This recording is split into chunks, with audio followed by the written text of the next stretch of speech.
Hey, if you're watching this out of order for some reason, this is part 2 of our Don Thacker interview episode. I don't have the number in front of me. Zach, which episode? It's season 2, episode 3 and 4.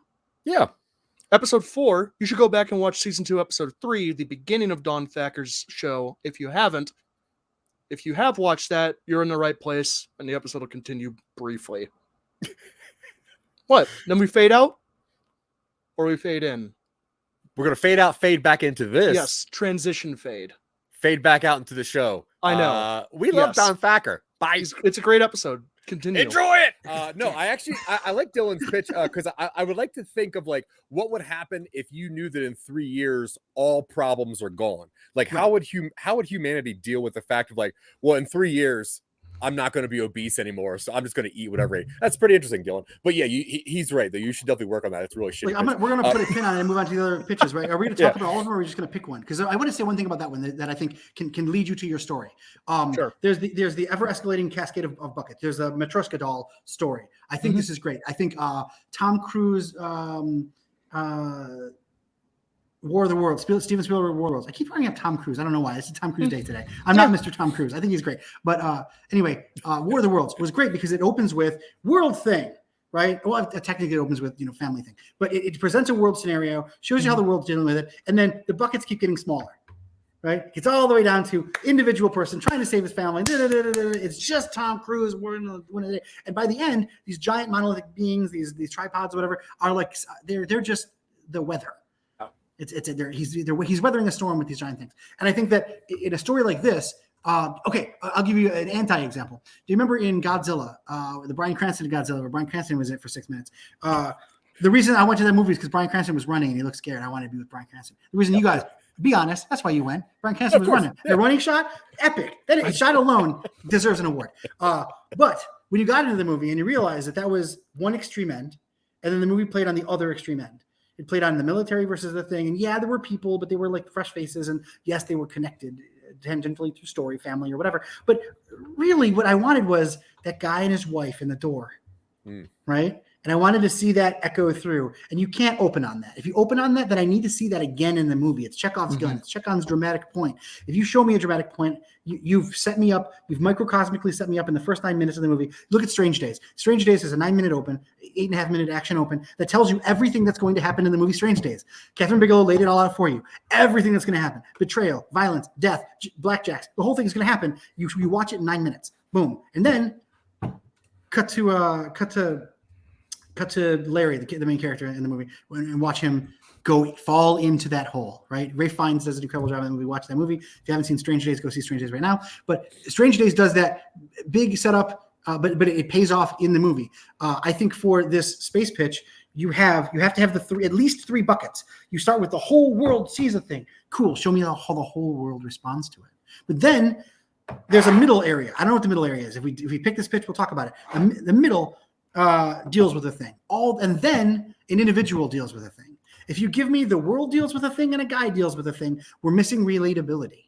What if I'm not Tom Cruise? What if I'm not? I don't give a shit, right? What if I'm not the kid, Bryan Cranston's kid in Godzilla? What if I don't relate to that guy? Yeah, exactly. What if I don't relate to Quicksilver? What if then I'm out of the movie? I don't care. I don't care about him and his relationship, and I want to see a giant world-breaking monster. And I was sold on the idea of seeing a drama with an incredibly dramatic actor with his wife in the trailer. You gave me nothing but the nougat in the middle. I want the chocolate and the peanuts and the caramel. I need more than just the nougat. And I think what you got is a really good nougat layer. You got a really good fucking let's go. But I think what you do is, because it's global, you said it was global, you opened with the whole world. Mm-hmm.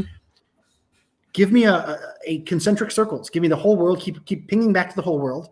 Well, showing how that affects a city or several cities or 3 groups of scientists across the world who themselves, that all inward focus is to our main character. How is our main character the pivot point for 3 sets of scientists who themselves are, there's political and socioeconomic distance between them because of they're all, one's in the newly formed Soviet bloc and the other one's in China and the other one's in Africa. None of them are in America. And our main character was on vacation in Australia, but is pivoted over to China, and he has to go. We have to follow him in, and he has to be caught up in the 3 legs of the story tripod that are themselves being beholden to the big thing. You give me that, then I buy your premise. I buy, you tell me the asteroid's going to hit the Earth and they have to go blow it up. I then have to see the machine that they're going to go in to go blow it up, and then I have to understand who Bruce Willis is. Like that. Those are the big 3 bits. So I think that's an idea for that. Like if it starts global, it has to end individual. Every movie does. Even in movies that feel like they don't, even in Time Code or any movie where you feel like there's 90 main characters. Really though, there's one. Time Code ends on 1 character. It's all the 1 character. Okay, sorry, I'm done. Move on. Oh, Zach, your turn. I wish I'd gone first. All right, so here's my premise pitch. Here's a series of words strung together. Here's another premise. Yeah. I didn't realize that mine was a premise until he said that. So, okay. So, the idea that I had is also space related. I had this idea that there is something coming from deep space. People are worried about it. It actually led with a dream. Zach. No, there's no dream here. No. Are you guys going to sue each other now? Like, is that the deal? We've been in litigation for many. This is the last episode of Talking Upstream ever. No, so this body, this mass comes through. It actually like maybe hits Jupiter or something. It hits something in our solar system, and it actually somehow lands in the same orbit as Earth. So it's just opposite planets. One's a little bit smaller than Earth, but because it's in orbit and it also has a little bit of atmosphere, we tend to use that now as like a prison planet because it is a smaller planet. We don't want to. Is it Selenelian? Is it on the other side of the exact sun? opposite side? Yeah, and it's in a locked orbit. Okay. Yep, same orbit as Earth. Just on the opposite end. So nerd talk, it can't hit Jupiter. It would have been engulfed by Jupiter. Jupiter's a tiny little pea inside of a giant fucking gas. It hits Saturn. That's fine. Well, I was just saying because it needs to be able to pick up. It needs to be able to pick up an atmosphere, and I figured it's like gas on Jupiter. It can go through it, kind of not all the way through. Yeah. Anyway, so there's this other planet that we use as a prison planet. To eliminate Rurapente. It's Rurapente. But nobody escapes Rurapente. It turns out that after we send years and years and years of criminals over there, that planet has something that we need. It has like the last bit of water or the last bit of air, something that we're going to need from that planet. Kangaroos and hot blondes and shit. Ooh, it's Australia. It's Australia, the planet.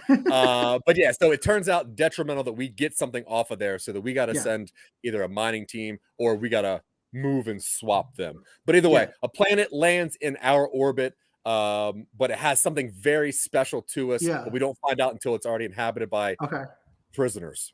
Yeah, I got it. I have a good counter with that, and that's good. I love it. We still have to work out obviously the story, but the premise is a good setup. Good setup. I like it. Cool. What do we do? Another one, or is it just the 2? Just the 2.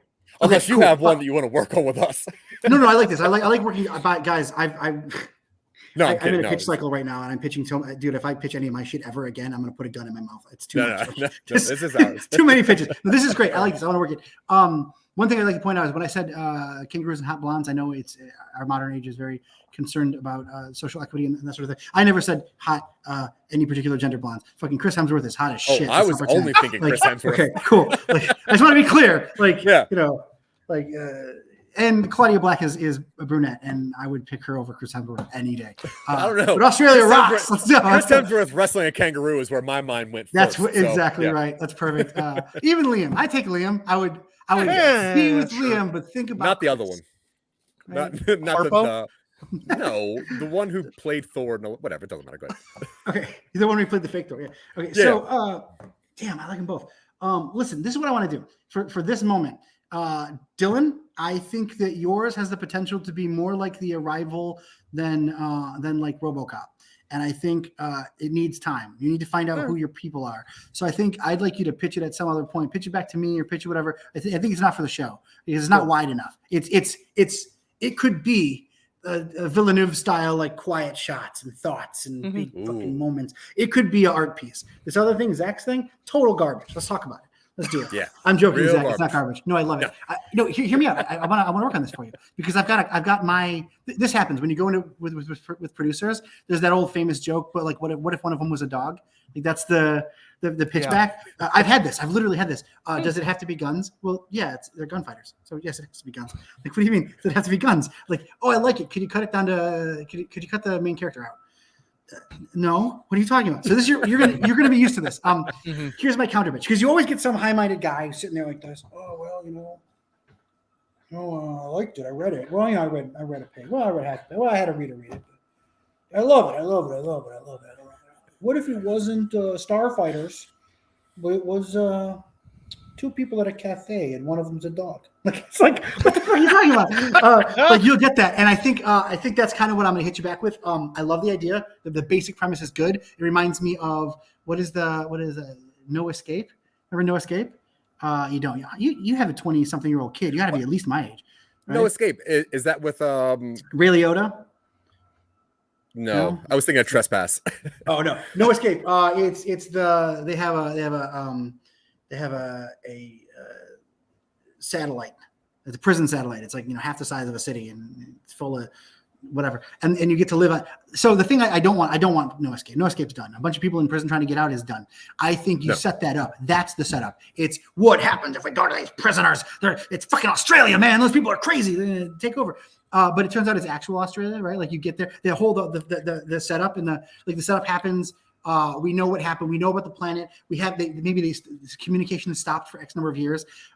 We think that it was overthrown. We haven't gotten anything back from them. It's insanity. By the way, outside of this conversation, this thing I'm talking about specifically exists already. This one beat exists in the thing I'm already pitching. Just this one beat. I'll expose it to you. We'll sign a thing. I'll let you know. But I'm not stealing this from you.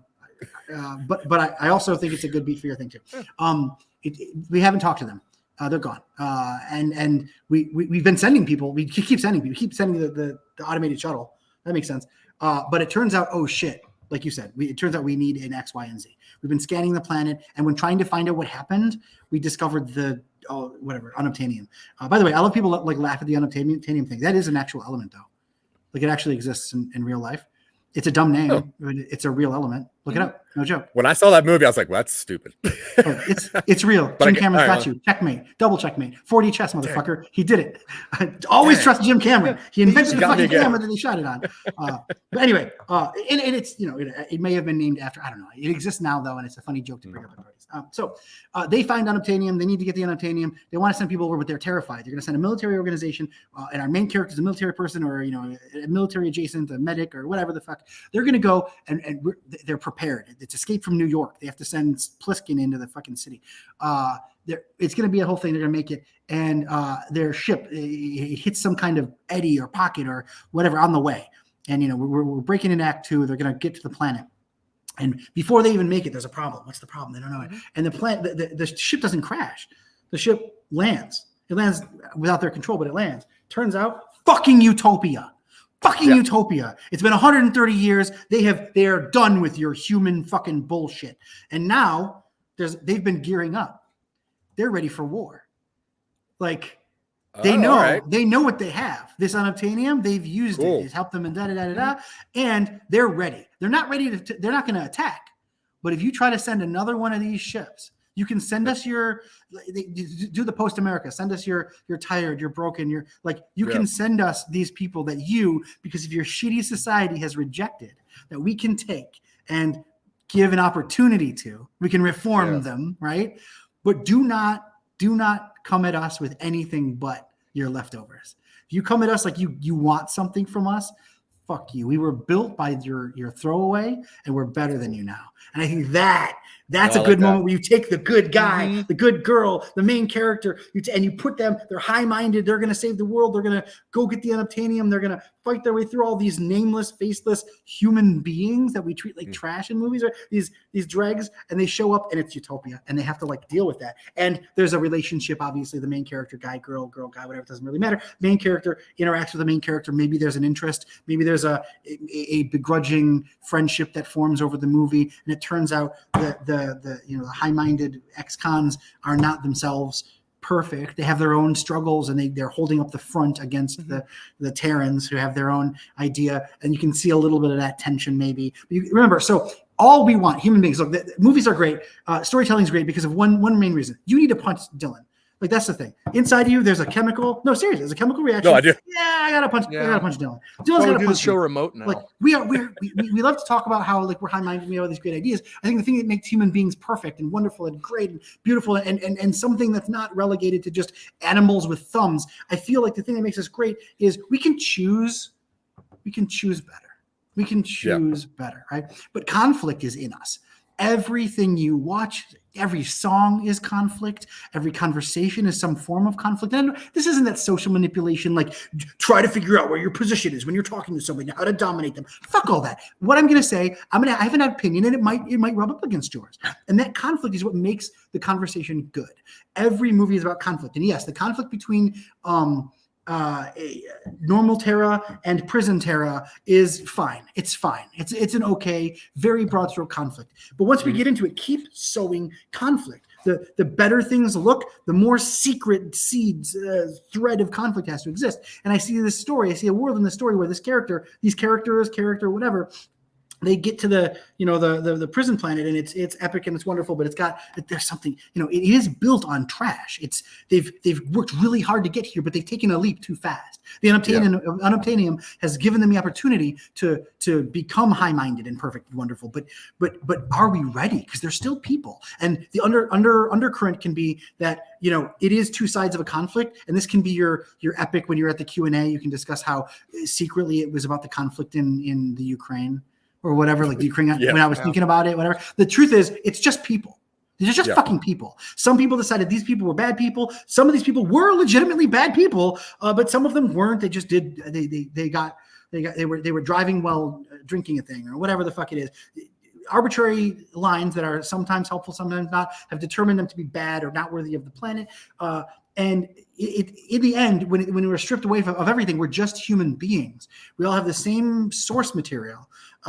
Whether or not you're from a different country, speak a different language, have a different gender, have an idea of your life that diverged over time, and all this other wonderful stuff. The fact of the matter is, all of us are fucking people. And wouldn't that be the great conflict? The human, the core of the idea, side A versus side B, gets deconstructed further into, well, side A might not be actually the best, and side B might actually not be the worst. And then it gets further. Turns out side A is probably garbage, and side B is actually probably great. Turns out, wait, that was just our Act 2. When we get into the top of Act 2A, we find, or the middle of Act 2A, we find out that maybe they're both shit. And then we get to the resolution of Act 2B. Everything's going to shit. Everything's falling apart. Then it turns out, no, it's because both sides are not shit that they can save the day. And then we get into our resolution. And I feel like that kind of your broad stroke pitch presented me immediately. I think the thing that presented me immediately is conflict. And I think Dylan's pitch, the reason I was like, it sounds like a great high-minded idea that needs to get some love, is because there is no conflict. The conflict is so theoretical. Like, is it good? Is it bad? Like, that is a great conflict to explore, but it takes a finer point. Right? It takes I would rather have Denis Villeneuve shoot that one. I have Paul Verhoeven shoot the other one. Right? Yeah. And Paul Verhoeven would kill it. He'd tell a great story. He'd either make it a propaganda movie or he'd make it this fun, whatever. And he would be able to hit all those main big points in this big punchy, actiony kind of thing where we think it's Escape from New York, but it's not. And, Escape from New York even tried it, right? You get into there and Harry Dean Stanton's in there trying to explain, I'm just a guy. just living a life. There's a little bit of that in there that we can take and just explode. So yeah, is this helpful, or am I just going off in the wrong direction? Oh, no, of course. Great. Yeah, that's helpful. Yeah. All we do is just talk and make up weird stories. Great. So that, well, I think that they both have legs. I think that I'm immediately able to look at the conflict. I'm drawn immediately to the conflict of the first one. Also, you know, like if you give me a choice between shooting a movie where two people have a conversation over coffee and another movie where two people have a conversation over coffee and one of them a hidden robot, I'm going to pick the robot one. So obviously the what if humankind all had a shared experience and then they had to resolve their fears and concerns about the shared experience, or we're going to send some armored troops to fight some ex-cons who are going to blow some shit up, but it turns out the ex-cons are good guys. It turns out what is it? The Sylvester Stallone, Wesley Snipes, Taco Bell movie. Man. Oh, Demolition Man. Turns out it's Demolition Man. It turns out there's an underground, right? It's Equilibrium. Remember Equilibrium? Turns out William Fichtner is actually the good guy. He's not a terrorist at all. That's kind of my direction, and I feel like I'm immediately drawn to that idea because I think I can just. I'm not cool enough. I'm not Villeneuve enough, right? He's just a hot shit right now. It could be anybody, but I'm not Aronofsky enough to get to the. I'm a little Verhoeven, I think, in that regard. Yeah. I'm a little Cronenberg in that direction. I'm a little Carpenter. And I think that's kind of where we are anyway. Don't tell me that's okay. Of course it's okay. Fuck you. Of course it's okay. That's fair. No, that's also not okay.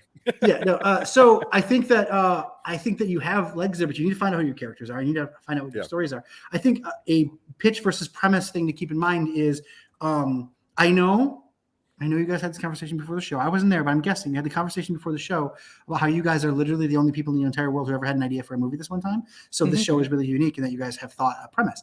But that's not the case. We all do. Every human being on Earth. And I'm telling you, this is a joke. Of course, you know. We all have the premise. The premise is the cheapest part of the movie, right? A mold is talking is the cheapest part of the movie, right? Robots fighting, cheap. It's nothing. It's easy. You go into you don't pitch that. Every studio exec has heard fight the guys on the prison planet 1,000 times. They've heard aliens coming 1,000 times. They're going to want to know, why do I give a single shit about 2 minutes of dialogue? Why do I care about that, right? And I think both of these pitches have the potential to go there, but motivational. Here's a good one. I like doing this when I talk to students. I'm going to pitch some movies at you, and you tell me if they're going to be good or not, okay? Cabin in the Woods. So your basic Cabin in the Woods premise, there's a slut and by the way, I'm using 70s terminology here. Please excuse me. I'm using the archetypes of the Cabin in the Woods scenario. There's the virgin, there's the slut, there's the jock, there's the nerd, there's the whatever. And then there's the minority, right? And then there's the animal. Mm-hmm. It's Cabin in the Woods, and there's a slasher killing them off one by one, and a final girl escapes. So that's my premise, but it's in space. What do you think? Do you think I'd make a movie that everybody on Earth would watch, or do you think it's just a regular by the numbers bullshit movie? Can one of them be a dog? Well, no, it's gonna be a cat. I want the animal to be a cat. I know your joke. It's a good joke, but I'm trying to go my direction here. Okay. Yeah. I'm owning the room. This is called. So do you think that would be a good one? Yes or no? Is that a great movie? Not great. No. Okay. Well, I did just describe Ridley Scott's Alien. You recognize, right? Oh. Holy shit! Mind blown. Alien? That's fucking Alien. Alien's that was Alien 3. No, that's Alien 1. Alien. Okay. The movie Alien's a slasher movie. No.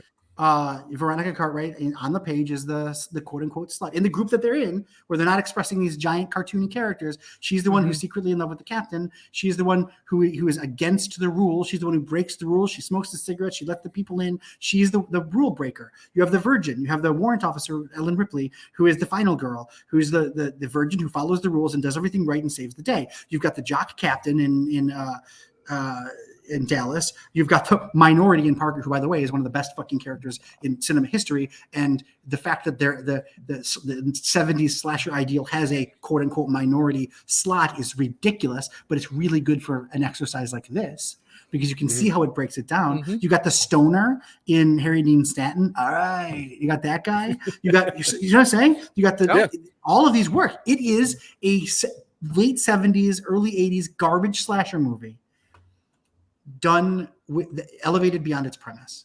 It destroys its punch. I'll give you a more on the nose funny one. A shark takes its vengeance out on the sheriff of a town. That sounds great. That's Jaws, right? I That would thing tries watch to eat his kids. Oh, He has I to thought it hunt was down. Tremors. Oh, exactly. It's Tremors, right? Tremors and they're the same. But Tremors and Jaws are different movies, right? And that's because, and by the way, I'm not trying to educate you. I'm not trying to talk down to you guys. I know you guys do all this. You, Zach, you obviously watch a ton of movies. I'm guessing, Dylan, you watch the same or more number of movies. I'm in parallel to you. I'm giving my dumb opinion. I think that it is premise is cheap and meaningless. It's good. You need it. It is required. But like, you don't think of the air in your tires when you think about your tires. The premise is the air in your tires. You need an engine. You need the wheels. You need the body design. You need all of the intention. Is it a 2-wheel car, 4-wheel car? Is it meant to be a race car? Is it meant to be a family coach? Is it a car at all? Are the wheels filled with air, but it's an airplane? Like, the premise is the air in the tires. It's the thing that you need or it won't work, but is the cheapest, easiest thing. Anybody can blow into that fucking tire. It's all the premise. People fight against a prison planet or a prison place or whatever. Fine, cool, easy premise. Aliens are going to invade for some obsequious reason. Great, cool premise. But the story is what fucking matters. Altered States, is that a movie about a guy who goes into a fucking isolation tank and turns into a monkey? Or is that a movie about a guy who needs to get over his ego to fall in love with his wife? Because that's what that fucking movie is. It starts with, I love you, and William Hurt turns his head, doesn't give a shit, talks about fucking science, and it ends with, I love you, Emily, credits. You know what I'm saying? Like, that's what the story is. A guy has emotional struggle with a wife who is just as capable as him, and his ego won't let him accept it. By the end of the movie, the character accepts it. Does he also travel through space-time and turn into a monkey and take a bunch of drugs and spend a bunch of time in an isolation tank and eat a fucking gazelle? Yeah, but that's not the premise is a guy in an isolation tank. The story is a guy getting over his love. Inception, I love the argument about Inception. Did the top fall or didn't? Go home. You don't watch movies. That's ridiculous. If you thought that to yourself, you're I'm not trying to gatekeep. Watch all the movies.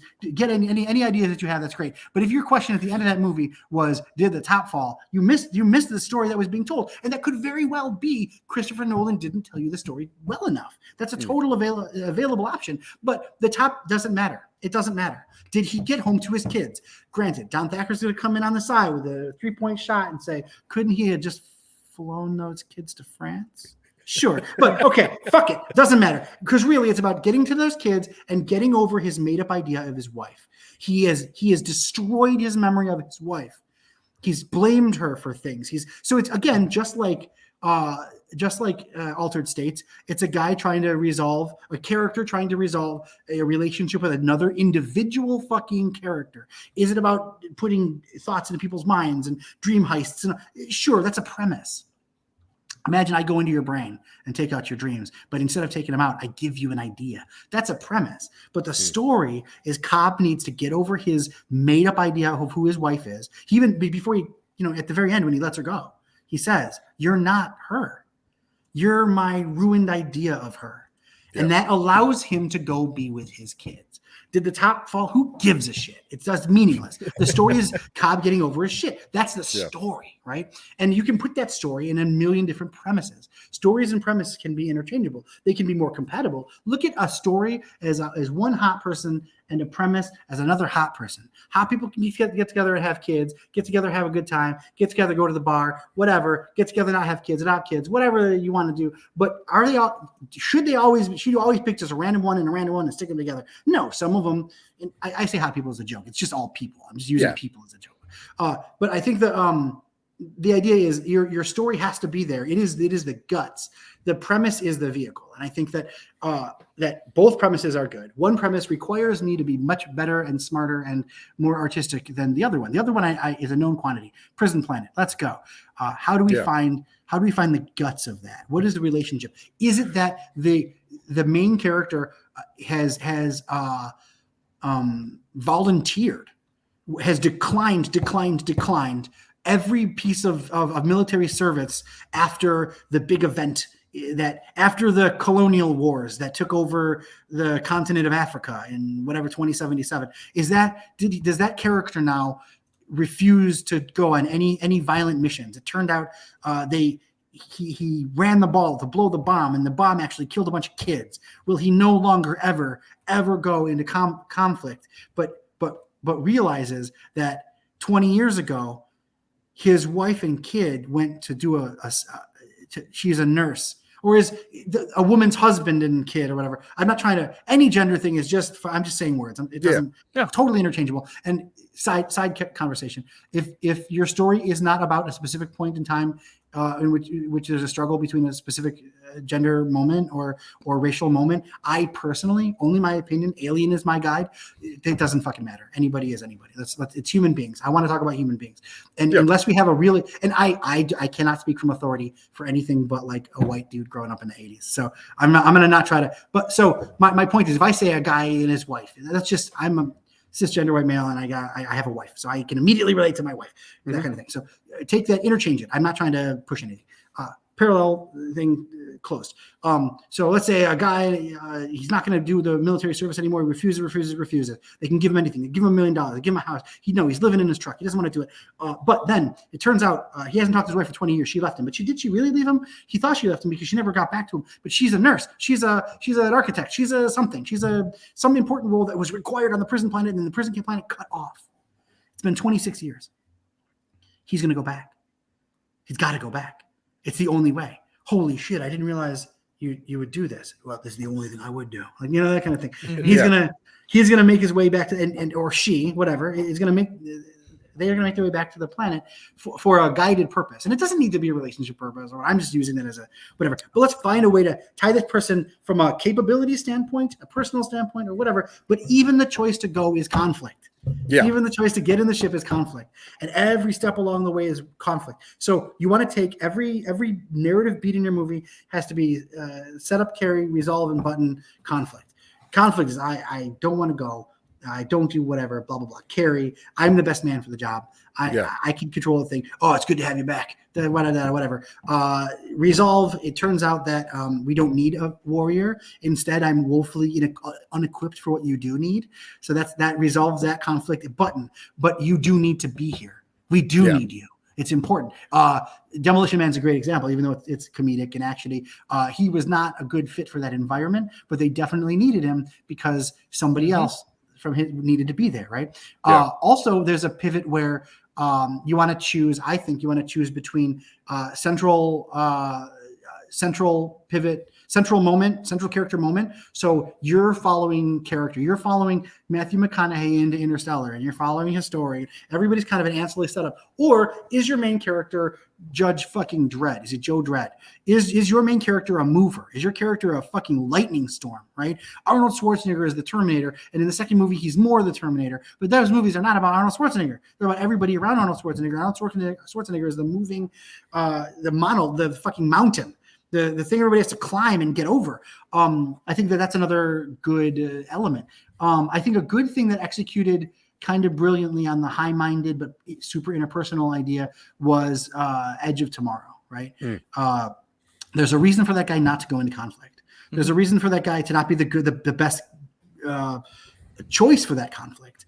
But over the course of the movie, we watch him pivot from kind of a dickbag, asshole, totally not the right man for the job, to a caring, good guy who saves the day, but only because of the actual legitimate heroism of another character. I like to use Tron and Flynn as a great example. You say Tron, everybody's like, oh yeah, the dude. I'm like, nah, dude.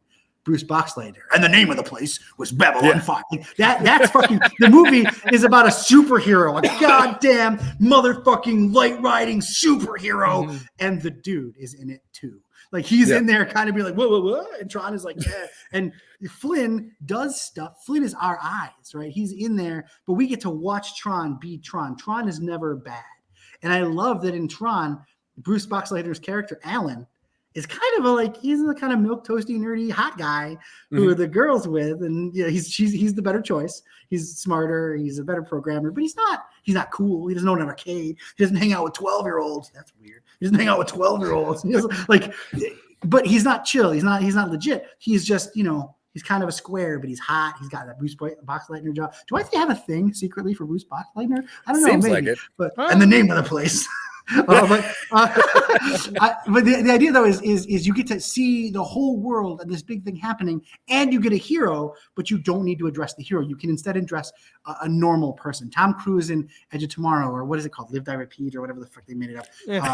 Either one.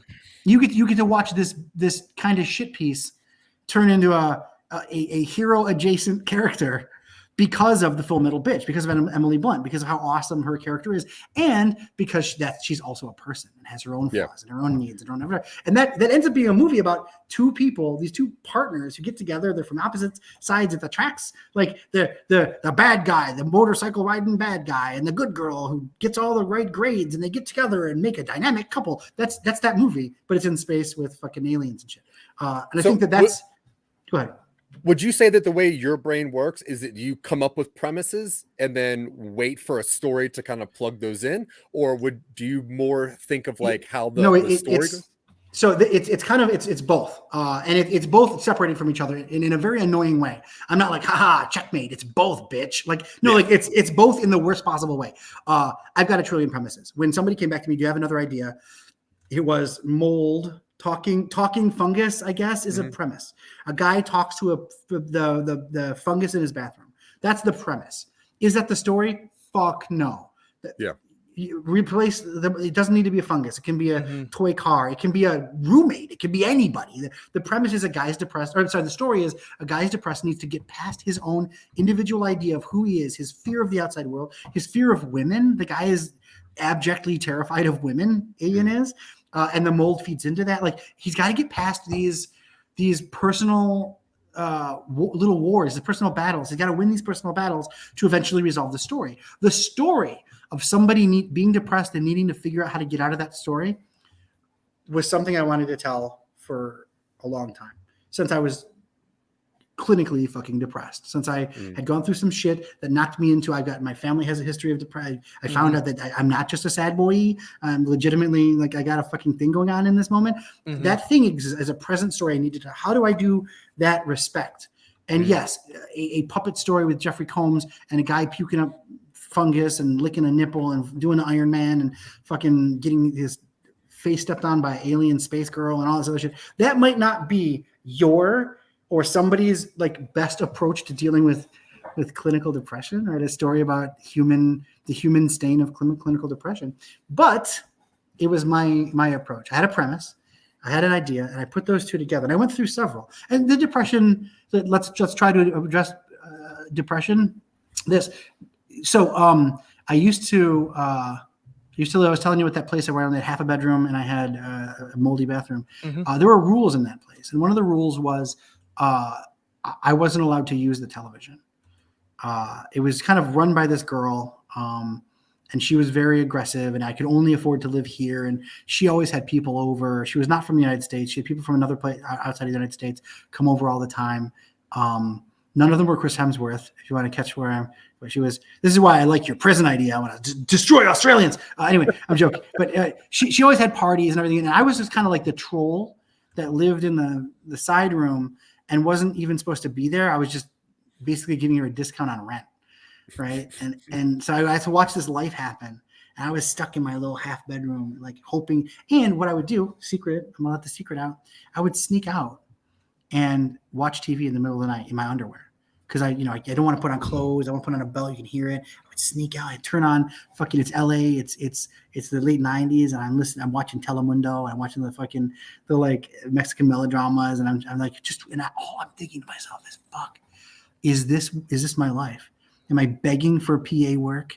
Am I not able to eat? There's a side story where I got paid one day, and after a series of events, I was left with $10, and I went and spent that $10 on an $11 meal at Red Lobster because they had all you could eat shrimp, and I hadn't eaten in 6 days. But it was during the red what do they call it? The red tide. It was red tide. Like it was literally the late '90s red tide in LA, where all the fish and they were all full of mercury and shit. So I spent my last $11, scraped together $2, and I paid for the fucking all I could eat shrimp, and I ate like 6 pounds of shrimp because I knew I was going to eat in a couple days, and then I went home and threw it all up because it was full of mercury, and I because I was that depressed. That's where I was, right? And I thought to myself, I had this thought: if she comes out and tells me that I can't watch this television, I might kill myself. I might legitimately fucking kill myself. I put everything on the line. I had a career. I killed it. I did everything to make this happen. If she comes out of that room and says, I'm taking the TV away, I'm going to fucking kill myself. Now, granted, that's the whitest thing in the world, right? But still, it's a human thing. I still had it. It's still a real thing. Look, Crash is good, even though it's about Sandra Bullock falling down the stairs, hitting her head and not being a racist anymore. Like, we could still pretend that her human issues are valid, because every human issue is valid, whether or not it can be set against the entire breadth of human issues. So with some perspective, looking back, maybe there was a little melodramatic, but at the time, my depressive state put me in a place where I thought if this TV was gone, I would kill myself. What does the movie open with? A guy losing his television and trying to fucking kill himself. And he wants to kill himself a cowardly way. That's my story. The premise is a guy talking to a mold. The story is a guy needing to get out of a depressive state to save himself. So I had both of those things, and I put them together. And what worked for me, to answer your question adroitly after 20 minutes of bullshit, is this.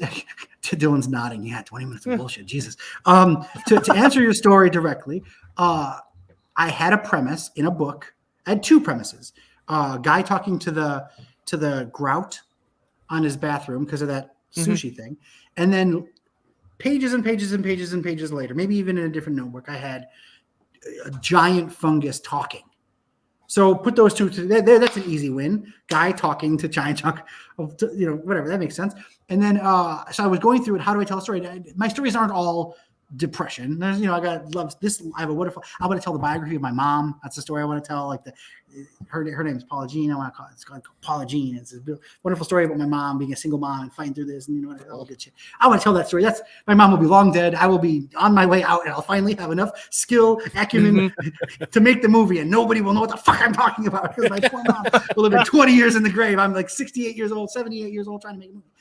But I've got a bunch of stories. So I think as a storyteller, you can tell. I don't know if you can tell, but I like telling stories. I got these stories in my brain and in my heart, and I've got these premises as well. And sometimes they're instant win. They instantly connect. This premise only goes with this story, and they came up together. They were born out of the same moment. The sperm and egg made the idea zygote, and poof, they pop out. And that's a wholly, fully formed thing. But 99.9% repeating percent of the time, it'd be cool fucking a guy who's also a fucking robot, who's also fucking you got thrusters on his feet, you got fucking whatever. And then what else would be cool? The story about man's inhumanity to other man against the Nairobi conflict of the late whatever. That's like those are cool things. You take that and you get fucking District 9, right? Like you take like man's inhumanity in not Nairobi, but in South Africa, whatever. You take that, and then you take a man turning into an alien or a robot. Wouldn't it be cool if me, VFX guy, who makes his cool robot shit, wouldn't it be cool to make a guy turn into a fucking alien robot and get a robot suit and shoot some shit? Well, yeah, that's a great premise. Guy turns into a robot alien. That's great. What's the story? Yeah. Well, let's set it against this backdrop. Let's give Vicus this story. Give him a world to live through. And he's a piece of shit. And he gets a moment to change. And he realizes that these animals are not animals. They're just like us. They're just people. They just don't look like us. And that's a giant statement. And But I'm sure the premise is like, you see that robot thing that I did? Alive in Joburg? You see that? It was great, wasn't it? Let's do it again. Only bigger with money. Yeah. I feel like that's to answer your question even more adroitly than that not at all adroit answer. Both, and the key is the skill is the work, the effort, the human work effort that makes a good product is taking the time to put those things together in the right way, and going down the path and finding out that you just spent 6 months beating a script out or doing a treatment, and it doesn't work. Pull the premise. I did. You guys play Magic the Gathering ever? Oh yeah. So I did a draft recently. My wife's birthday was on the 7th, and we did for a birthday. We got on a train. I took her on an overnight train ride, and we did drafts. We did. It's two of us. Cool. So we did a Winston draft. We did a double Winston draft. So we had 6 decks or 6 packs each, and made our decks. And this is totally relevant. I promise. She has this deck. She's got a concept for a deck, but she pulled all these cards. Great concept for a deck. Great cards. She put them all together, and the deck's fucking trash, man. It's garbage. I beat them. I win. Fuck you. You're a fake gamer girl. Fuck you. She's not, by the way. She's a project lead at fucking Riot Games. She's more games than I could ever be. But I was a DCI judge for 10 years. Fuck you. Like this is. I was. It's a true thing. Yeah, but her deck doesn't work. But what was really cool what did work was her concept for the deck absolutely worked, and the cards she pulled were definitely fucking dominant. In a different deck, So she spent some of the time working out which cards do I pull. A double Winston draft is a 6-hour endeavor. Mm-hmm. If you draft all 12 boosters, you make a deck, you do some, heuristic color curve bullshit, and then you play at least 5 games to see if your decks make sense. That's a 6-hour buy. If you're getting up and peeing and doing whatever stuff, and you're on a train, you're looking at the train, like that's a big investment. But at the end of that investment, she made another deck. We did 2 of them. The second draft, her deck was just fucking awesome. It beat me every time. Everything hit. But what she got in that first double Winston draft was a great premise and a great story, and they did not work together. Right? Yeah. She had all the banger cards, and she got a really great idea for a deck out of the non-banger cards, and they did not work together. But you extricate those 2 things, and now you have 2 stories, right? You have 2 things you can make. You have 2 decks you can come out with, and I feel like that's exactly how that isn't movies versus magic versus Dungeons and Dragons versus GURPS versus fucking paranoia versus whatever. It's just humans, ideas, and stories. She's trying to tell a story with that deck. She had a great premise and a great story. Those 2 things didn't work together all the time. Sometimes they're that literally sounds like every draft deck I've ever built. It's like, oh my god, I'm going black, blue, white, Esper, and you don't understand. And I get a bunch of just green and red cards. I'm like, I guess I'll go overgrowth. I don't know. Right. Always go overgrowth, man. Always fucking. I always have I'm gonna do a 2-color draft. I'm gonna do a 2-color draft. I got 96 color draft. I got like colorless, non-colors. I got slated colors, unslated colors. It's just fucking. I had 700 card deck. Let's go. Yeah, that's me every time. What a cool analogy, because I think that's honestly the way that most people think. It's just they have like maybe a cool premise, they have a cool concept, and they try to force them together, but they don't realize understand what it is. Because I've always been working on a project. It's weird that you brought up magic, because 2 things. One, Dylan and I have been working on a weird heist movie that revolves around a magic draft night. That's great. High end, but it's like about great these concept. guys trying to. Great premise. Yeah. And then I've also been working on a concept where I have my daughter, and there's always times I'm worried about, like, I'm not spending a time with her. I'm really doing something weird. And I always thought that it'd be weird that if she went to a different planet and I got the chance to go and hang out with her finally. Yeah. But the problem is that the time works different on that planet. So by the time I got to her, she's twice my age. So by the time I got to spend time with her, she's an older lady. And then I have to like listen to her, life. I've been trying to work around that story, and I think that it's cool that maybe you take one of A and one of B, and maybe get rid of B and put C there instead, and you maybe have a better deck. Yeah, I'd like to say something that's very interesting. I kept saying premises are cheap. They're like fucking ether. Everybody has them. We could come up with 35 more premises in this conversation. Every single one of them with the right hand, the right amount of time, and the right story could be the best movie ever made, easily. Not because we're smart, but because that's just what human fucking brains do. Like, it's super easy. Wouldn't it be cool if, right? Like that's easy. The story, on the other hand, the one thing, you need them both. But the story is so valuable. The story is important. I've said, it's been 2 hours. I've said 1 trillion words. I may have produced for you like 2 or 3 kernels of good stuff. Right. And that good stuff is the valuable stuff. My shock and awe mentality, the fact that I'm very energetic and I'm very open, that's my premise. The thing that if you walk away from this conversation with one learning, then I've told a story, a good story. But the likelihood of me randomly hitting that good story in a 2-hour block is very low. And that story is hard. That story is why we like movies that we like. That story is what's the big deal when what's his face pops up at the end of Jaws out of the water. Okay, I love it. It's great. You need that. That was because of storytelling, not because random guy fell in water after shark. It was we'd invested so much in that character, and he and Quinn fought so much, and it's that story, that 3 men against this intolerable, unstoppable force that we had to represent with floating baubles because the thing broke. That story is so big. The best, if I say what's the best part of Jaws, nobody says that one time the shark ate a guy. It's the Indianapolis, right? That's the best part of Jaws, right? She got like a doll's eyes, like that fucking moment. That's a story. We watched a guy tell a story in a story, and that story was the story of the story. I'm afraid of sharks. I'm gonna fucking kill this shark, right? Yeah. That's a big moment. That's the story, and I think that's the value. That's where you you have to realize that for every 100 million premises, that's like a place, premises, I don't know. There's a half a good story, and you need that. That's the only thing that matters. And I made fun of Hollywood producers before. I've worked with several really fucking incredible producers. The good ones look me in the eyes and say, wow, you said a whole bunch of shit. You obviously know a bunch about movies. You obviously know, but who am I supposed to give a shit about and why? And that's that. Oh yeah, that's it. Yeah. I need to care. And when you watch it, you guys see Beyond the Black Rainbow? No, it's on my list. Well, you guys have seen Mandy though. Yes. Yeah. Everybody's seen Mandy. Mandy's incredible. I fucking love Mandy. That director did a movie called Beyond the Black Rainbow before that. Beyond the Black Rainbow, I like to describe. By the way, I laud this director. I thought Mandy was fucking top shelf. I think Beyond the Black Rainbow, in every beat that I'm about to describe with you, is top shelf. If I could close my eyes and think of one image, 85% of the time, 15% of the time would be an image of my wife. 85% of the time would be a picture from Beyond the Black fucking Rainbow. Right. It is a visual fucking. It is incredible. The music is. I will one day I will either die or have made a movie that can sound anything like, not from an artistic standpoint, but just from a quality standpoint, like Beyond the Black Rainbow.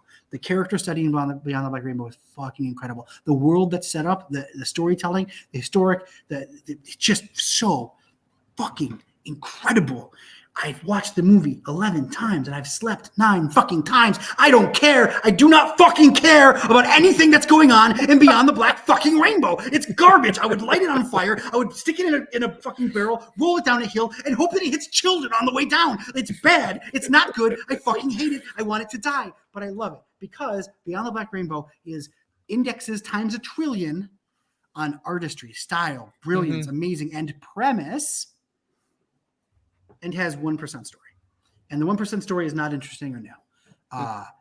I'm not shitting on, I think that the film punches way above its weight. I think the film deservedly got all of the accolades that it's got. And it led to Mandy, and that filmmaker gets more money, more time, more access to tell incredible, brilliant stories. Do I think that Beyond the Black Rainbow story is more intelligible than Motivational Growth story the first time you watch Motivational Growth? Absolutely. Yes. Did he do a better job in his? Yes, he did. That movie is incredible compared to Motivational Growth, except for the whole art and acting and all that other stuff in Motivational Growth. I'm not going to shit on that. It's incredible. That's not me. That's actors and artists and music maker and whatever. But I feel like Beyond the Black Rainbow is an opportunity to over-index on everything, but over-index on premise, visual premise or whatever. A premise doesn't need to be there's aliens and we're going to fight them. The premise can be it's going to look like a 1977 slasher movie, or it's going to be it's going to sound like a Vangelis album like that. Those are also premises, right? And every movie should have several of those. But I feel like if you look at Mandy, conversely, I know who I'm rooting for. I know what the fucking intention is. I know what the characters' motivations are. I know the story. And I like the story of Mandy. All that style, I know the guy's got the style, but so do music video makers. They all have style. The story in that works. The story of Thriller is important. The fact that zombies dance around does not make a legendary fucking music video. The fact that we watch the guys, you know what I mean? That the story of that, it's a fucking 38,000 minute fucking music video because there's a story in it, right? Captain EO is important. Michael Jackson grabbing his crotch during Black or White, not as important. Good premise, I'm sure, but not as good. Not as good as Captain EO. I'm just saying, like, the story is what we go for. Right. And I think that if you take away anything, my story is that we need to look at story. Story is what fucking matters. When you find out, spoiler alerts, jump to X seconds in the video to skip the spoiler. When you find out in that Chris Pratt movie where he travels through time, when you find out that the general is his daughter, all right, sure. Story. I got story. I love the movie. I don't know. We don't need to talk about the movie, but there's story in it. They tried to do a story in it, right? That you got to give them that. Yeah. You have to give, dude. You have to give them that. They're like fighting my angry dad at the end. Not that great, but I don't want to talk about the merits or demerits of any. Okay, this is if I can end on anything. I don't know if you guys want me to end yet or whatever. But I want to make a statement before you cut me off and tell me done. You said too many words. This is something I want to tell you. If I can use your platform to speak to movie enjoyer people who love movies, people who listen to the podcast obviously care about stories and care about movies and shit. I got to tell you something, guys. This is from the insider information. Here's a secret information you may not have thought about. Most of you have probably thought about it. No one ever woke up in the morning and said, you know what I want to do? Work for fucking 90 days in the desert or in the fucking water or in a fucking broken down, falling apart three wall made out of flats we borrowed from the studio next door, blah, blah, blah. I want to spend between 30 and 90 days in there busting my fucking ass, asking way more of people than they deserve to be asked of, deal with all the technical problems, all the emotional problems, all the interpersonal problems, all the money problems, all the other shit, and then go into a post-production process that takes forever. You got money people yelling at you, da-da-da-da-da-da. You got a deadline. You got a release date. You got fucking terrible distributors who want to change the image of your movie to some famous image, and they want to describe your movie the way it's not described, and they want to delete your name from the movie, and then the music guy has a problem, and the editor has a problem, and nobody wakes up and says, you know what, I want to do that to make the shittiest movie. It's going to be great. It's going to be so cool how shitty my movie is going to be. Everybody, every one of it, I'm going to say it, every one of us is bleeding for you, is bleeding for you. We're bleeding for you to watch the movie. The Chris Pratt movie, I'm with you guys. I was surprised that they spent so much money on that, but only because I'm jealous. I'd like to have some of the money. Give me the lunch budget. Let's make a movie. But do I know every single fucking person, whether they're delivering the line perfectly or not, whether they're directed perfectly or not, whether the shot was composed brilliantly or not, they're all doing their fucking best. And to what end? So that you might like their movie. That's it. It's just so you might like it.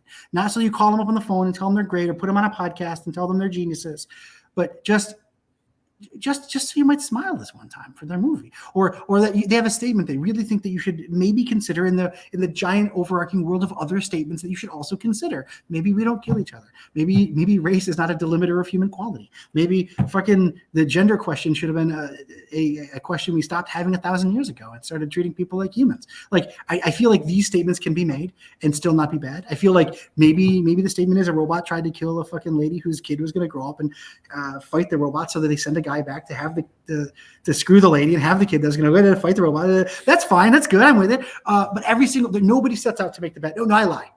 I know of one film. I'm not going to mention it. You guys probably love it, and I secretly would hate to find out that you love it. I mean, to get into a fight. But there's one movie I know people set out to make, a movie that looked like shit, ironically, because it was so cool to do at the time. And I hate it. And I think that everyone should hate it. No one who genuinely makes films for real or tries to tell stories for real is trying to make garbage. Do people make garbage? More often than not, almost every single time. Almost every single movie. 400,000 movies come out like a year across Earth. We watch like 4 of them, and like 3 of them are total trash, and maybe one of them might be okay. But that doesn't mean we need to shit on those people, right? It doesn't mean those people weren't trying for you, Zach, for you, Dylan, to make you alone smile. So let's bring it home, Don. When you sat there and told me that you saw my movie, the movie, right? It's not just my movie. It's the movie of all of ours. You saw our little piece, and you immediately sent it to Dylan. And then you sent it to your, I don't know, you said mother-in-law or mother or whatever. You sent it to her, and you showed your kid. Right there, mission accomplished. I don't care if you liked it. Mission accomplished. I did it. Also, I have the secret art armor. I was at a film festival. I do Q&As. I had a big long line. What was it? Always the same question. What was it like working with Jeffrey Coleman? It was phenomenal. Can we just put this on a tape? It was great. He's the best. Because he is. I mean, did you question that? Do we not know? It's obvious. The guy's incredible. It was fucking great. It was incredible working with Jeffrey Combs. Is the mold CGI? No, obviously not. If it was, I wouldn't make this movie. I'd make a movie that could afford a budget. Like this, it was better than CGI. It was blood, sweat, and tears, human artistry. It was a dying art form done at its, in my opinion, at its peak. These people fucking delivered. No, the mold was not CGI. We get through all these questions, same old questions. Blah, blah, blah. Oh, you guys don't know this. I'll leave a noodle bender in your brain. Vox the Ox is like 5'6". He's on a 9-inch platform. All right. And we use forced perspective. Look at it. Yeah. The guy is a tiny guy. He's built like the beast. The guy works out, but he's tiny. Adrian is like 6'1" or whatever. This guy is super small. Oh. And what we do is we put him on a 9-inch platform and we always shoot him closer to the camera, right? So this hand is not bigger than this hand. It's just closer. You know that. It's Lord of the Rings bullshit. There's a beautiful tell. There's a beautiful tell where Box is talking to Ian and he's you get me the rent or whatever. And he puts his hand on Ian's shoulder. But his hand's like way over here. And then when he goes to put his hand on the other shoulder, he has to go like this. And you can see him cross his chest. Because he's closer to the camera. Yeah. So, anyway, side note. But the whole point though is the fact that I show this movie, everybody asks the questions, you know, is Box really 9 foot tall? No, he's not. He's fucking 5'6". We get to the end of the questions and everybody's kind of done. And there's this girl, and I'm kind of weirded out. I don't know what's going on. She is, you know, I don't know, late 20s, early 30s maybe. And there's a guy standing behind like this, kind of grumpy looking. I think he's nervous. He's like this. He's like, you know, a row or two down. She's waiting, and she finally comes up, and there's no mic. You're not going up to a mic. You're coming like up to me. You're coming up to the stage, and I'm looking down on you like I'm from fucking 300, right? Like, kneel before me, Leonidas. So I can't hear her. I lean down, and she goes, "I don't really have a question. I need you to know that that I've been suffering from clinical depression for years, and this is the first time I've seen what it feels like for me shown on a screen. And I need you to understand that you impacted me. You did something." Fucking tear. I'm done. Because you watch the movie, nobody says, that's a movie about clinical depression. No, they always want to talk about the licking the nipple and throwing up and the blood and the guy sawing the girl's arm off and all the other shit. That's done. No, nothing. You go to IMDb or you go to fucking Amazon, one review, the weirdest movie ever. I love it. Jeff Combs is the best. Da, da, da. This movie was shit. This movie's a piece of garbage. What a waste of my money. Fuck this movie. Who made this movie? Some pretentious prick? Fuck this guy. Don Thacker individually as a person who wasn't a part of the team making a movie is a piece of shit, needs to go kill himself. But you get all this, right? Mm-hmm. None of it matters. I have the infinite shield. Infinite shield. That girl, she got something out of that. Her depression was addressed for her in at least one tiny little moment. Boom, one little thing. I won. I did it. It. It worked. All I could ask in the whole world is to affect somebody positively. That's all I want. That's all. So that's I'm bringing this up because of that. Nobody goes out to make a bad movie. All of us want that moment. All of us want to say, hey, your life is here. Whether or not here is the greatest or the worst, your life is here. If I can make it 1 inch better, I will put my life, career, time, energy, health, social connectivity. I'll put it all on the line for you so that you can get that 1 inch. If I can give you that one extra fucking boost, if you can smile, that's great. If you then send it to your mother-in-law, that's even better. Because if, you know, that's a risk, Zach, sending motivational growth to your mother-in-law. She's going to call up your wife and be like, dude, what the fuck did you marry? Why are you, this guy sent me this movie. This is insane. But I just wanted to point out that that's what we're striving for. And you telling me at the top of this show, the reason I knew this is a good show is not because you said I sent it to everybody and they all loved it and thought it was the greatest movie. You didn't even tell me what your daughter thinks, but you sent it to them. You said, hey, I got a story. I found something valuable. All these people worked all that time and we spent all that energy to make something, and I showed somebody else. One of the epic decade later things is I got a message from somebody. He's like, hey, when's the DVD going to come out? So the thing is, the movie was distributed digitally by Devolver. It was the beginning of our relationship. Now I'm like, I do a bunch of Devolver stuff. It was distributed digitally, and then it was picked up. And when it was released on optical media, it was released with a limited release, and then that company went out of business, and then like my rights vanished. They went into space. Who knows? Cut to now, we were able to, through 8 years of work trying to figure it out, we were able to figure out how to get motivational growth re-released, right? So we get that re-released, and I know it's coming. It's coming like in 3 months, and I get this message: how do I get motivational growth on DVD? We're big. My wife and I are big fans. We dated for a while. We broke up, and we got together, and the first thing we did was watch motivational growth as a team. And then now we're together forever. And I'm like, shit, that's an incredible story. Holy shit. As soon as the DVDs come in, I'll send you a signed copy. And then he sends me a picture. It's him and his wife with their wrists, and it's the mold on both of their wrists tattooed. Because this was a moment that brought these two people together. And I'm thinking, dude, I'm done. I could die happy. I did it. It worked. Yeah. One iota of happiness is all I wanted, and these people got something from it. That's not me. That's a story. You put a story out there, and that story, again, to wrap it up, isn't my story. It's a story of a whole team of people. Most people work their asses off, and every production I work on is, I get the lauded position of being the captain of the ship, but if that ship goes down, I'm going with it. Everybody gets to get off the ship. I want them to get off the ship. I make sure that the safety vessels are ready and they're ready to rock, and everybody should leave the ship and go on, be on another ship. I want to put myself on the line to provide an opportunity for everybody to express, for the idea that eventually somebody will get some happiness out of that. If we can extend human happiness for one iota, maybe things get better. Maybe we spend some time. Sorry, that sounded very. I was yelling and screaming and swearing, and now I'm all like, human beings need to be good to each other, but really, isn't that the whole point? Let's make things good.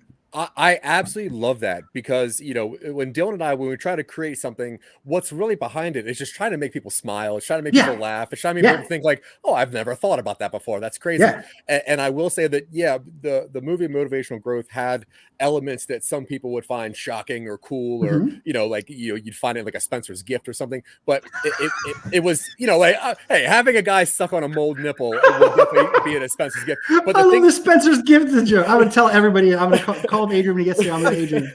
Spencer's Gift.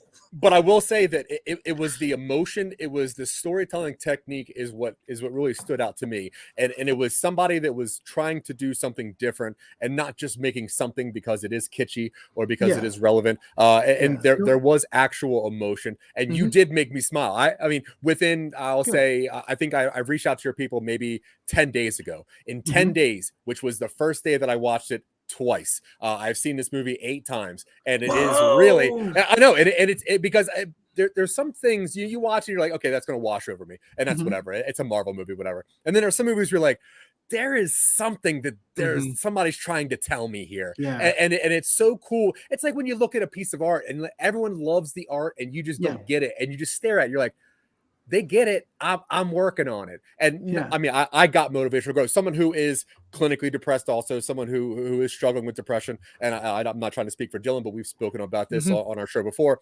It is something so refreshing to see depression spoke at and towards in a way that is artistic and not just, I'm suffering and the world is bleak.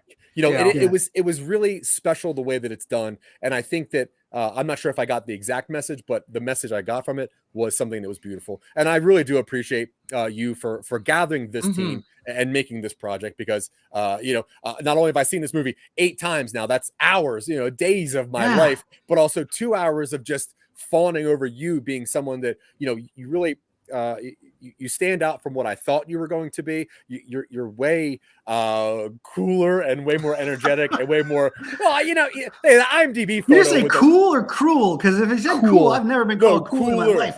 No, not cool. You're definitely you're cooler than I thought you were going to be, and I really appreciate all of your time and your vision, and I really love it. Dylan and I had a bunch of questions to ask, but this was way better than what we had expected. Absolutely. And usually a lot of times it's us writing a bunch of words and trying to make up, hey, what's funny dialogue? What's a good character? But listening to just someone talk about passion in their industry and passion for making someone smile is better than what we could have expected. And for that reason alone, this was easily the best interview that I've ever been a part of. So thank you very much, Don. Guys. I really appreciate it. Might be our first 2-parter episode. Just easily. Just, I would love go for another 15 minutes, round it out. Let's ask me questions. Well, a lot of the questions you kind of went over, because a lot of it was like working with video games and doing this and creating this project. But I think what you said was more impactful than any question I could have asked. So that was way better. And I appreciate it. And we would love to have you on at a later date and maybe actually work on a project together, which we normally do. We'll have a release then. Yeah, we are actually like, I am a mega fan of Don Thacker as a human. So thank you for being a good person. Yeah. I appreciate it. And that's it. So we're going to get out of here. We don't want to take up any more of your time. We would love to maybe have you back on and we could spend 4 more hours together. We would love that. But until next time, is there anything you would like to tell people that listen to this or watch this to check out? Anything at all you would like them to know a little bit more about?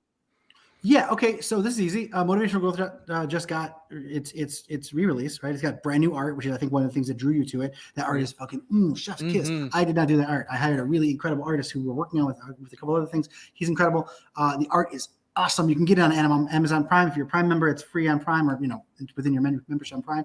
It's on Tubi. You can watch it on Tubi. It's going to a bunch of other digital platforms. Unfortunately, the way modern distribution works is we don't always know which ones it's going to hit, and they get picky and they have cycles and stuff. So I don't know when or where, but you can always find out when and where you can get it at motivationalgrowth.com. Or you can look at Motivational Growth Movie. I think that's an Instagram, or just look at them on Instagram. I'm not the social one. I'm a nerd, but I'm like an old person nerd, so I don't know what the socials. You can find Motivational Growth online. Check it out if you haven't seen it. Give it a look. If you don't like it when you originally watch it, give it a day. Come back and watch it again with a friend. Yeah. Because I really think there's a story in there that I thought I was telling to a degree that was good. I was hoping for 51% acceptance. Luckily, it's somewhere around 80 right now, so that's good. But I think that if you haven't seen it, check it out. If you've seen it, see it again. Watch it with a friend, see what they think. That's really cool. I think that's really the only thing I can flog right now. It doesn't. I'm probably leaving out a billion things. My producer's going to call me. My publicist is going to be like, "You should have said this 25 things." But really, watch Motivational Growth. Love it. It's great. Just came out again. We're pitching some other movies, so maybe if you want to talk later, we can talk about the actual pitch process, because I'm actually in. For the first time, I've elevated to a beyond, some guys I knew, into a grandfathered into a studio thing. I've actually had to do sit in front of the cabal of famous people going, who the fuck is this Mohawk guy? I had that moment, and that's a fun experience. So it's not fun at all, but we can talk about that kind of stuff. But yeah, go check out Motivational Growth. Motivationalgrowth.com, at Motivational Growth Movie, I think is the Insta. Could be wrong though. Check out Twitter. It's there. It exists. It all looks the same. You can find me on Twitter at Skinny Tie. I don't really tweet. I don't really socials. I apologize. I do have an Instagram, but it's mostly me eating things, or taking my wife out for a birthday trip or something. So I'm not famous. If you want, in June, I know that obviously this year's E3 is coming, and it comes every year. And for the last 5 years, we've done a really cool thing with Devolver Digital to celebrate E3 and kind of lampoon the games industry a little bit and do some fun stuff. If you guys like that, I know that this year is going to be way out there compared to the other ones, which have been progressively more and more way out there. Anything you expect? Cool. No, it's not that. So go check that out. I think that's going to be fun. I think that's about it. Thanks for letting me flog some stuff, though. Oh, my pleasure. We'll find as many links to any social medias or anything. We'll put them in the show notes below. So if anybody is listening or watching this, you can always check the show notes. We'll have Mr. Skinny Tie's Instagram and all his food and Motivational Growth. Everywhere you can watch it as well. With an honest and genuine, sincere thank you. Your time is so valuable to us. We're trying to do the things that you do. So your time, your experience, just your words, it means so much to us. And I really hope you can understand that. Don't stop trying. The only thing that will stop you is you. So just keep going. We're going. I made Scorsese made his first movie when he was 30. I made my first movie when I was 31, and I felt like it failed. I've made 108 projects since then, and I'm still working on my second movie, man. Just keep going, keep pushing. Bryan Cranston didn't start making movies till his mid 40s. Yeah, you guys got it. Let's do it. That's keep what pushing. we're trying. Yeah, dude. Honestly, so thank you. Really, just a great interview. You're a great dude, and keep doing anything you want to do, because it's going to be great. But yeah, so with that, Mr. Thacker, thank you very much. Dylan, do you have any words? Guys. Do you have any words for our friends? I can only reiterate thanking you for being here. Otherwise, I have nothing else. I agree. All right, cool. So until next time, everybody, I have been Zach. He's been Dylan. I'm still Don. The whole time I've been Don. I'll continue to be me. But you've been great. Have a great day. Bye. Bye, everybody.